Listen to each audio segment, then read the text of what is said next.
Olha, o mundo da moda perdeu uma de suas maiores lendas esta semana.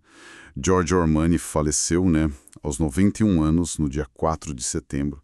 Deixa um vazio, assim, imenso. Nossa, é verdade. Um nome gigante.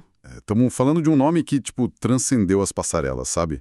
Virou sinônimo de elegância, um verdadeiro ícone italiano com impacto, assim, global. Com certeza. Hoje a gente vai explorar um pouco a trajetória desse estilista que era tão singular.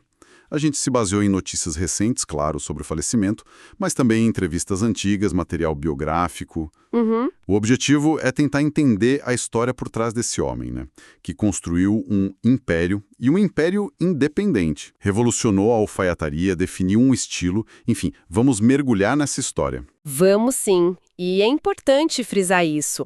Armani não foi só um designer, ele foi, tipo, um arquiteto da moda moderna, né? Um empresário que soube, como poucos, construir e, mais importante ainda, manter o controle total da marca, numa era de grandes conglomerados de luxo. Exato. E a jornada pessoal dele é tão impressionante quanto a profissional, sabe? Marcada por desafios lá no começo e parcerias que foram cruciais e uma determinação, assim, de ferro. Tem muita coisa aí pra gente desvendar. Então vamos lá. Comecemos pelo início mesmo. Giorgio Armani nasceu em Piacenza, lá no norte da Itália, em 11 de julho de 1934. Uma origem bem modesta, né? Bem diferente do glamour que depois viria a marcar a marca dele. Sim, nada a ver com o que veio depois. O pai era contador, a mãe cuidava da família, ele tinha 2 irmãos, o Sérgio, mais velho, e a Rosana, a mais nova, que depois, né, se tornou uma figura importante lá na empresa. E essa infância, olha, foi atravessada por um evento histórico, assim, devastador, a Segunda Guerra Mundial.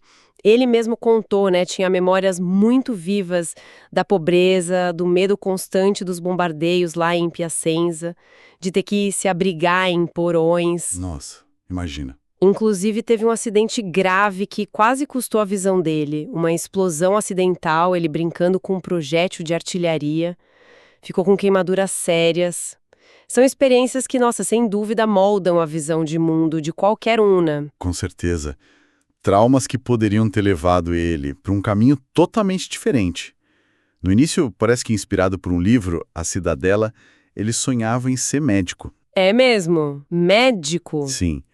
Chegou a frequentar a faculdade de medicina em Milão por uns anos, mas aí interrompeu os estudos em 53 para cumprir o serviço militar. E foi justamente no serviço militar, olha que curioso. Algo que podia parecer só um desvio, né?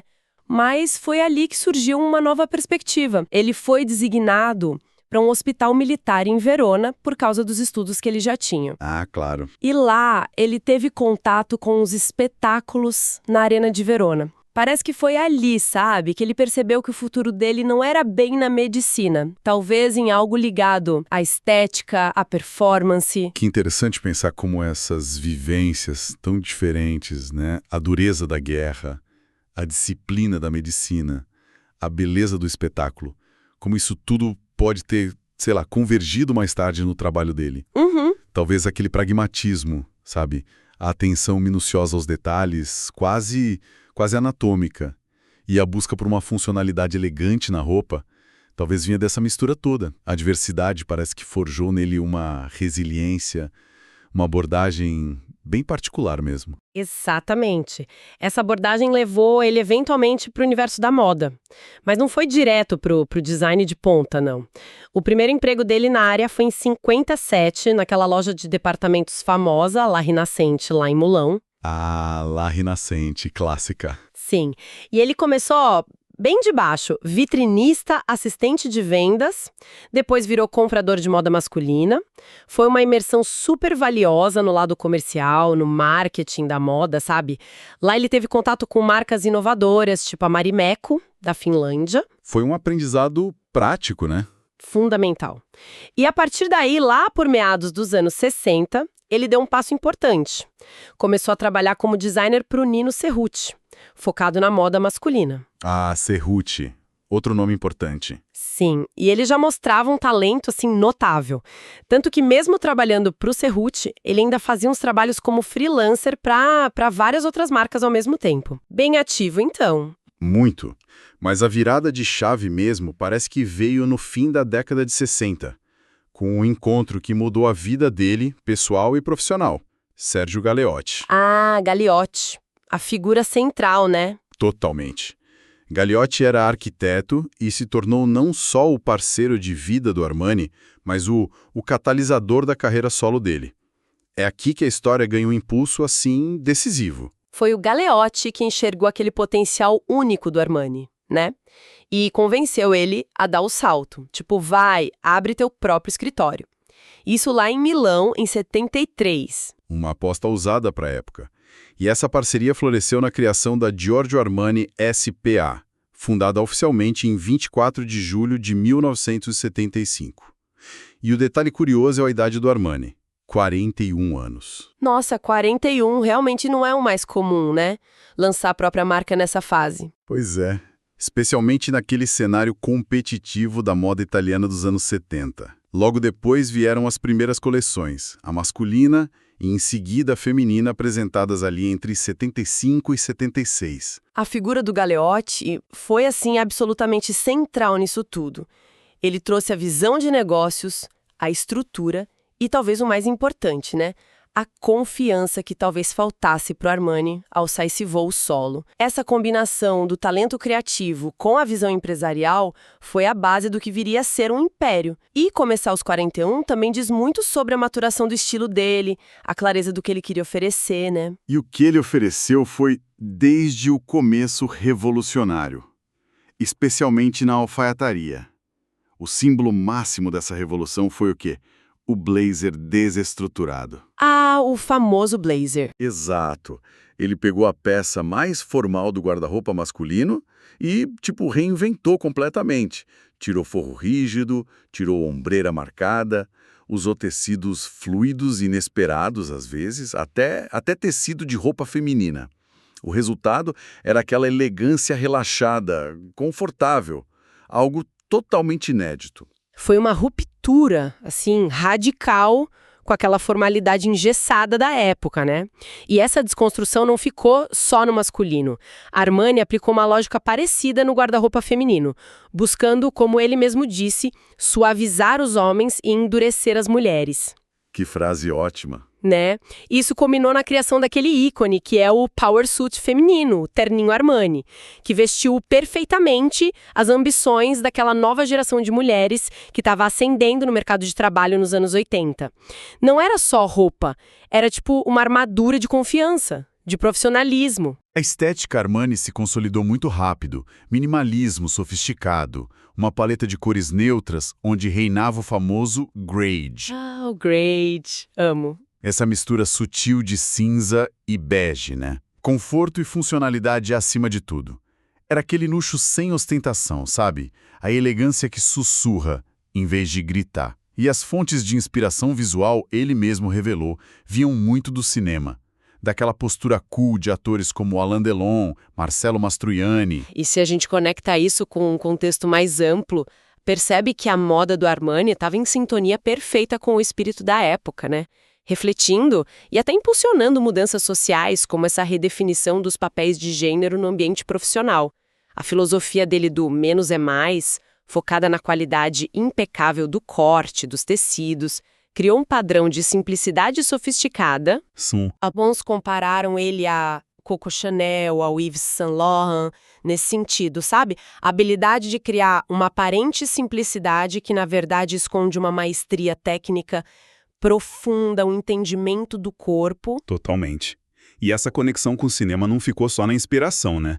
A relação do Armani com Palhaudi foi uma via de mão dupla, uma parceria estratégica brilhante. O divisor de águas foi, sem dúvida, o figurino do Richard Gere em Gigolô Americano de 1980. Ah, esse filme! Marcante demais. Demais. Aquele filme transformou o terno Armani num objeto de desejo global, símbolo de sucesso, de sensualidade, de poder. Aquela cena do Gere escolhendo as camisas e os ternos Armani. Nossa, é um marco na história da moda no cinema.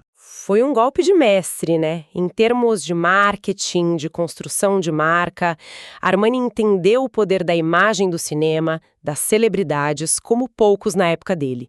Ele não só vestiu personagens icônicos, mas também se tornou uma presença constante, definidora no tapete vermelho. Ajudou a moldar essa cultura como a gente conhece hoje. Sim, ele foi pioneiro nisso aí, desde a Diane Keaton recebendo o Oscar em 78, vestindo Armani, passando pela Julia Roberts com aquele terninho masculino inesquecível no Globo de Ouro de 90. Lembro dessa imagem, icônica. Até estrelas mais contemporâneas, tipo Cate Blanchett, Zendaya. A lista de colaborações em figurinos de filmes também é enorme. Inclui títulos marcantes como Os Intocáveis, Batman, o Cavaleiro das Trevas, o Lobo de Wall Street. Ele vestiu a imagem do sucesso e da sofisticação para Hollywood. E essa influência cultural se estendeu para a música também, né? As colaborações com a Lady Gaga, por exemplo, foram super notáveis. E aquela relação próxima com o Eric Clapton, que não só usava a marca, mas também compunha para as passarelas dele, se envolveu em negócios da Emporio Armani. Isso mostra essa capacidade dele de se integrar em diferentes universos culturais. Verdade. E é interessante também lembrar daquela dinâmica com o Gianni Versace nos anos 80 e 90, né? Eram dois polos opostos definindo a moda italiana, a elegância contida do Armani versus a exuberância explosiva do Versace. Bem lembrada. Enquanto a marca brilhava nos holofotes de Hollywood, nos bastidores, o Império Armani se expandia de forma estratégica, sólida. Acordos cruciais foram firmados, como com o grupo GFT em 78, que permitiu a produção em maior escala. Uhum. E a parceria com a L'Oréal, lá nos anos 80, para lançar a Armani Beauty, uma linha de perfumes e cosméticos que se tornou um pilar financeiro gigantesco para a empresa. Essa parceria com a L'Oréal foi fundamental mesmo. Não era só vender perfume, sabe? Era traduzir aquela essência intangível da elegância Armani em produtos acessíveis, de alta margem. Multiplicou a visibilidade, o alcance da marca de um jeito que só a roupa não conseguiria. E o Armani demonstra uma visão notável na diversificação do portfólio dele. Exatamente. Ele construiu uma arquitetura de marcas muito inteligente. Lá no topo, a linha principal Giorgio Armani e alta costura, Armani Privé, que ele lançou em 2005. Sim. E abaixo, ele criou linhas de difusão estratégicas para diferentes públicos. A Emporio Armani, mais jovem e antenada, já em 81, Armani Jeans e a AX Armani Exchange, mais focada no mercado casual americano, e a linha esportiva EA7. Essa estratégia das linhas de difusão foi essencial. Não era só criar versões mais baratas, entende? Eram linhas com identidades próprias, voltadas para segmentos específicos do mercado. Foi uma forma de democratizar o acesso ao universo Armani, capturar um público mais jovem, construir lealdade à marca desde cedo, sem comprometer o posicionamento de luxo da linha principal. E a visão de lifestyle foi completa mesmo. Ele expandiu para Armani Casa, com móveis e decoração, Armani Júnior para crianças, além de acessórios, óculos, relógios, joias e até chocolates, com a Armani Dulce. Até chocolate. Ele pensou em tudo. Pensou? E a expansão geográfica acompanhou esse ritmo. Presença forte nos Estados Unidos, Japão, China, uma rede global de lojas. E tudo isso, que é impressionante, mantendo o controle acionário total da empresa. Essa independência é talvez um dos aspectos mais admiráveis e raros na trajetória do Armani. Especialmente hoje, né? Com a indústria dominada por esses grandes conglomerados, LVMH, Kering. Ele fez questão de controlar não só o design, mas a produção, a distribuição. Garantiu a integridade da marca em todos os níveis. Ele não vendeu só produtos, ele construiu um mundo Armani completo, incluindo até hotéis. Diante de um império tão vasto, de uma estética tão definida, fica a pergunta: quem era o homem por trás disso tudo? O Giorgio Armani era conhecido por ser extremamente discreto, né? Uma figura quase enigmática. Essa reserva talvez tenha se acentuado depois de um golpe pessoal devastador, a morte do Sérgio Galeotti em 1985 por complicações da AIDS. Armani perdeu não só o sócio fundador, mas o grande amor, o principal incentivador. Ele mesmo descreveu a impotência diante da doença do Galeotti como o maior fracasso dele. Seguir adiante sozinho deve ter exigido uma força imensa. Imagino. Ele continuou movido por uma disciplina, uma dedicação impressionantes. Dizem que ele sempre carregava uma foto do Galeotti com ele. Nas entrevistas, ele falava de uma grande cumplicidade entre eles. Sobre a vida pessoal, ele manteve a reserva. Mencionou relacionamentos com homens e mulheres, mas sem se casar, sem ter filhos. A irmã dele, a Rosana, permaneceu uma figura-chave na empresa familiar. As descrições da personalidade dele pintam um quadro de alguém calmo, intensamente observador, perfeccionista ao extremo e muito exigente consigo mesmo. Tem uma frase dele que é reveladora. Para ser criativo, você precisa ser capaz de responder à dor. Se tudo vai bem, você fica chato. Forte isso, hein? Muito. Mostra uma compreensão da complexidade humana, da necessidade de desafios. Dizem que ele era até autodidata em psicanálise. Olha só. E, apesar dessa imagem séria, tinha espaço para um senso de humor peculiar, como aquela história da estátua gigante de um gorila resgatada de um estúdio de cinema que ele instalou na casa dele. Sério? Um gorila gigante? Adorei! Pois é. Os refúgios dele eram o mar, ele adorava navegar no iate e, curiosamente, dramas de época britânicos, tipo Downton Abbey. E uma das frases mais célebres dele resume bem a filosofia. O estilo não é sobre ser notado, é sobre ser lembrado. É fascinante observar como essa personalidade, essa mistura de controle, perfeccionismo, discrição, mas também resiliência e sensibilidade parece ter se transfundido para a própria identidade da marca Armani, sabe? A busca incessante pela independência nos negócios ecoa essa natureza controladora, reservada. Levanta até a questão sobre essa simbiose entre o criador e a criação no universo da moda. E essa dedicação incansável se manteve até o fim. Armani permaneceu ativo no comando criativo, estratégico, apresentando coleções regularmente.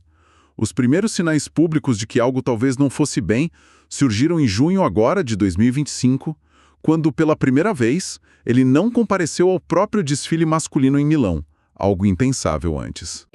A questão da sucessão sempre foi um ponto de interrogação para a indústria, né? Justamente por essa identificação tão forte entre a marca e o fundador e pela ausência de herdeiros diretos óbvios. Garantir a continuidade de um legado tão pessoal é um desafio monumental para qualquer casa de moda. Mas ele parece ter se preparado para isso. Na última grande entrevista dele, que saiu no Financial Times agora em agosto de 2025, pouco antes de falecer, ele delineou um plano de transição. A ideia era uma passagem de bastão gradual, sabe? Confiando nas pessoas mais próximas que trabalharam com ele por décadas. Faz sentido. Ele mencionou especificamente o Léo Delorco, que era o braço direito dele no design masculino desde 77, além de membros da família e da equipe de gestão. Falou numa sucessão orgânica, sem rupturas bruscas. Uma tentativa de preservar o DNA da marca, né? A essência do estilo Armani, mesmo sem a presença física do criador. O legado dele, afinal, transcende as roupas. É sobre uma visão de elegância, de qualidade, de independência. E Giorgio Armani nos deixou em 4 de setembro de 2025, aos 91 anos lá em Milão. Morreu em casa, cercado por pessoas queridas. Deixa uma fortuna pessoal estimada em mais de 12 bilhões de dólares, mas, principalmente, um legado cultural, empresarial, incalculável. O funeral foi privado, respeitando os desejos dele, mas Milão abriu uma câmara funerária para o público poder prestar as últimas homenagens. E as homenagens vieram de todos os lados, né? Líderes mundiais, como a primeira-ministra italiana, Giorgia Meloni, que chamou ele de embaixador do estilo italiano, colegas de profissão, como a Donatella Versace, que o descreveu como um gigante, e inúmeras estrelas de Hollywood, claro, Julia Roberts, Leonardo DiCaprio, relembraram não só o gênio criativo dele, mas também a amizade, a generosidade. Ao olharmos para trás, fica claro que Armani foi muito mais que um estilista. Foi o Rei Giorgio, né? Como era chamado. O mestre que redefiniu a alfaiataria moderna, que deu às mulheres uma nova forma de expressar poder, elegância, que democratizou o luxo sem vulgarizar e que construiu um império global mantendo uma independência quase única. Ele mesmo disse que a marca que esperava deixar era de comprometimento, respeito e cuidado genuíno pelas pessoas e pela realidade. Uma reflexão interessante sobre o legado dele é essa tensão que ele soube administrar tão bem. A busca por uma elegância atemporal, discreta, o que hoje a gente chama de quiet luxury, né? Mas que ele praticava há décadas no mundo da moda, que é muitas vezes obcecado pela novidade passageira, pela ostentação. Ele ofereceu consistência, qualidade em meio a todo esse frenesi. E para finalizar nossa conversa, a gente deixa uma provocação inspirada em algo que o próprio Armani disse. Vindo de origens humildes, ele afirmou ter, de certa forma, construído um mundo para si mesmo. Um mundo inspirado naquilo que ele via nos filmes, que lia nos livros. Pensando nessa trajetória extraordinária, né, de Piacenza para o topo do mundo da moda, fica a reflexão. Até que ponto a nossa própria realidade pode ser moldada ou até reinventada pela força da nossa visão, da nossa determinação individual. Assim como o Armani moldou a dele. Se você gostou desse vídeo, não esquece de deixar o like. A meta para esse vídeo é de 100 likes. Não esqueça de se inscrever no canal e ativar o sininho para não perder nenhum conteúdo novo.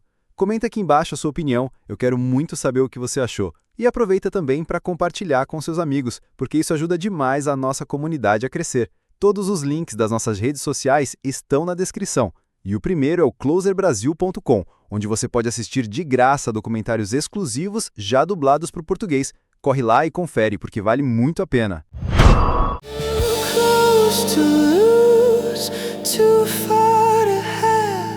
Another sleepless night, and the kiss that will